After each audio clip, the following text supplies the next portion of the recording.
Hello everyone, কেমন আছো সবাই? আশা করি সবাই খুব ভালো আছো। রথের মেলায় কি করলাম চলো তোমাদের সাথে ছোট্ট করে শেয়ার করি। আমরা লেট করেই বেরিয়েছিলাম, তাই মেলাতেই ঘুরছিলাম। রথটা না সেরকম দেখতে পাইনি, তাই বলে রথ দেখতে যাব না। ওই যে আমি, প্রীতম আমাকে একটু আইসক্রিম খাইয়ে দিচ্ছিল। ঘুরতে ঘুরতে এই চুড়িগুলো দেখলাম, কি সুন্দর তাই না?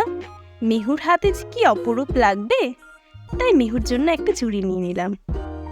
ওর জন্য এই ছোট ছোট টেবিল চেয়ারগুলোও দেখছিলাম, কিন্তু এসব খেলার জন্য ও অনেক ছোট আছে। সব থেকে বেস্ট পার্ট লেগেছে আমার এই বালুনসগুলো, দারুণ তাই না?